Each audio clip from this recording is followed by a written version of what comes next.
I would ask you to, as part of this sentencing, to grant me 5 minutes in a locked room with this demon.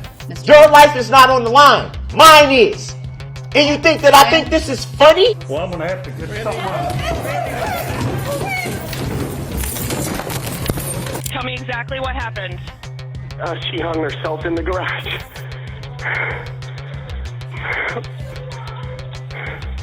No. Stay on the line.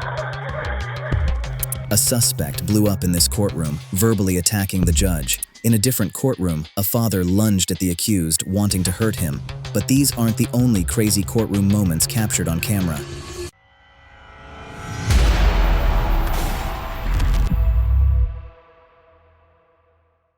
Let's start with this moment when a suspect verbally attacked the judge. Your life is not on the line. Mine is.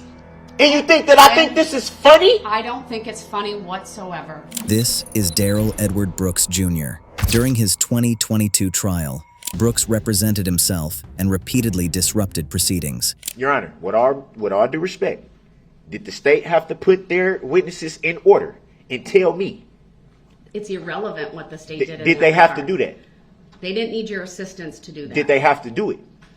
No, they did not. I didn't have to be provided with, we're going to call this witness at this time, but they're this able witness at this to time. contact They their didn't have to do that, so why should I have to do that? and accommodate their schedules. This is not about you. It's not about the state. It's about the witnesses' It's about what's fair. availability. It's about what's fair. No, frankly, sir, it's about you trying to control what's happening in this court. How am I controlling what's happening? I'm the one shackled to the table with here's the with a shock situation. device It is on my ankles. 9:52. So how's I'm trying to control anything?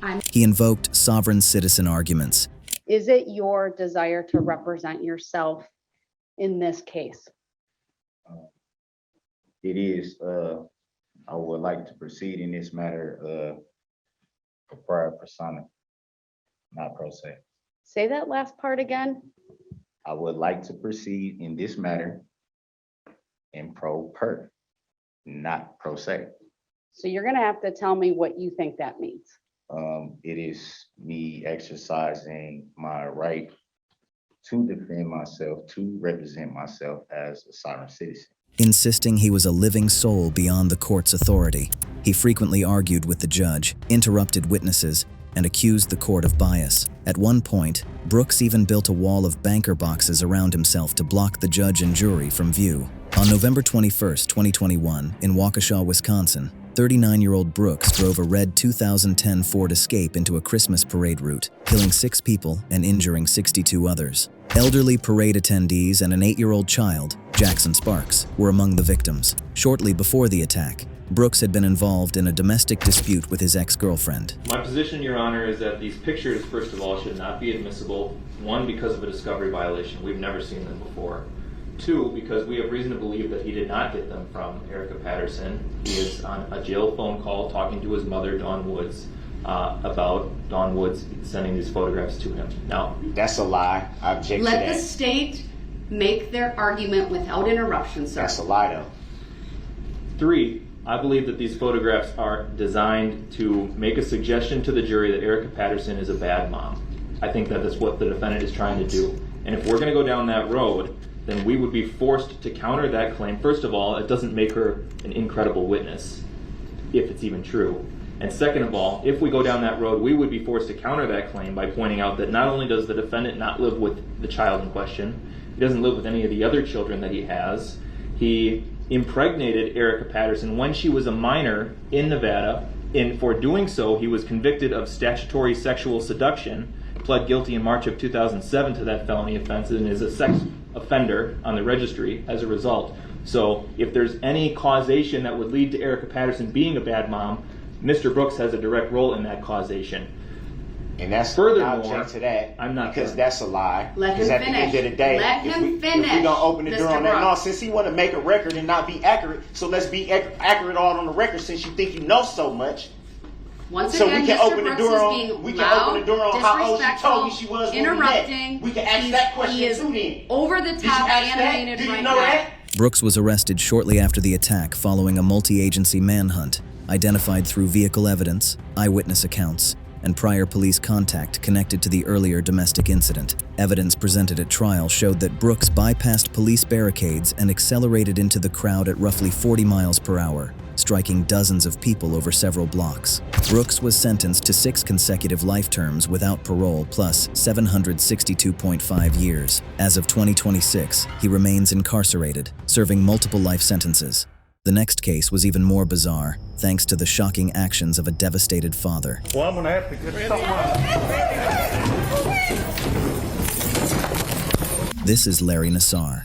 On February 2nd, 2018, inside the Eaton County Circuit Court in Charlotte, Michigan, the 54-year-old former USA Gymnastics and Michigan State University doctor stood before the court during sentencing. I, too, was sexually assaulted by Larry Nassar, multiple times, at multiple appointments.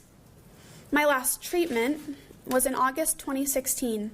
I'm possibly the last child he will ever assault. Over more than 2 decades, Nassar abused his position of trust, using supposed medical treatments to sexually assault more than 265 young women and girls. He hijacked a rare pelvic therapy that involves vaginal penetration and used it to treat all sorts of ailments. He ignored protocols such as using a glove, asking consent, or having a medical chaperone present. During the sentencing hearing, the court heard victim impact statements from the daughters of Randall Margraves, who described the lasting emotional and physical harm caused by Nassar's actions. The word Nassar will permanently be associated with child sexual abuse. Kind of like Jack the Ripper, Son of Sam, or Lee Harvey Oswald. You get the picture. She even taunted Nassar, who never made eye contact. Don't get too excited, Larry. You will probably never talk to a woman again. Except for one holding a gun, a taser, and a billy club.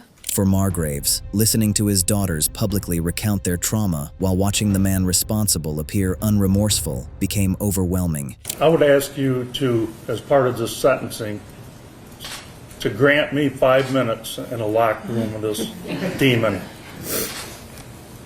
Would you do that? In a moment that stunned the courtroom, he made a request to confront Nassar directly. Yes or no? No, sir. Would you give me 1 minute? After the request was denied, Margraves suddenly rushed forward from the podium. You know that I can't do that. That's not how it is. Well, I'm going to have to get someone.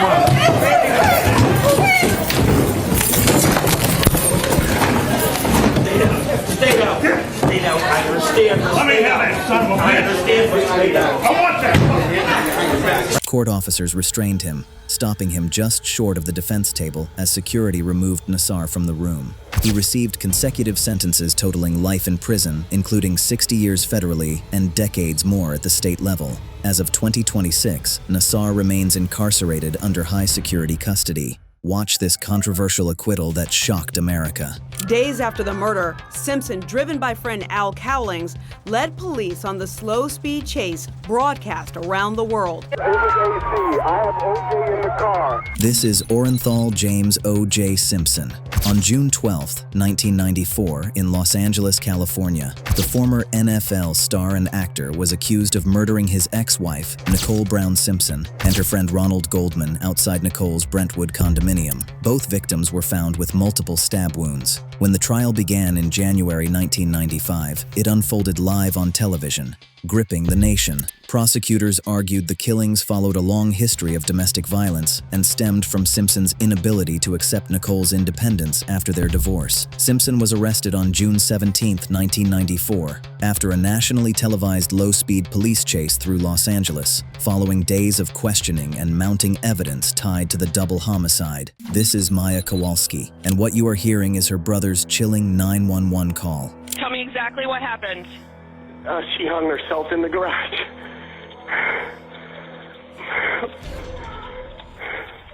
No. Stay on the line. At just 9 years old, Maya was diagnosed with complex regional pain syndrome, a rare and extremely painful condition. In October 2016, Maya's mother, Beata Kowalski, brought her to Johns Hopkins All-Children's Hospital in Florida after a severe flare-up. Beata insisted Maya receive high-dose ketamine treatments, which she said her daughter had previously received for pain management. Hospital staff disagreed, and her persistence raised concerns. Doctors reported the situation to the Child Abuse Hotline, suspecting Munchausen syndrome by proxy. What followed was a court-ordered separation of mother and daughter. After 87 days without seeing her child, Beata Kowalski died by suicide at age 42. Tell me exactly what happened. She hung herself in the garage. No. Stay on the line. Are you with her now? Well, I'm in the garage. How old is she? 42. Is she awake? I just have to verify. She's stiff. She's stiff. She's stiff. Oh my God.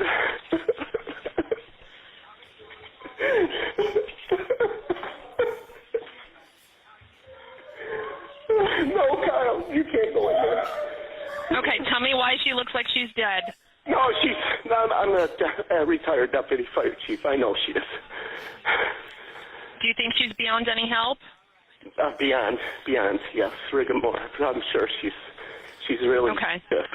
I'm sending I'm sending someone to assist you. Please leave everything as you found it. Is there anything we can do for you? Okay, just please get somebody here. They're on their way. I'm gonna bring my son to my neighbors or call my neighbor. The family later filed a civil lawsuit against the hospital, alleging wrongful death, medical negligence, false imprisonment, and emotional harm. During the 2023 civil trial, the courtroom fell into complete silence as a 911 call made by Maya's younger brother Kyle, reporting the discovery of his mother's death, was played. The family was initially awarded over $200 million in damages. However, the ruling was later overturned by an appeals court, which found the hospital acted in good faith. If you enjoyed the video, subscribe and click on the next one to keep watching.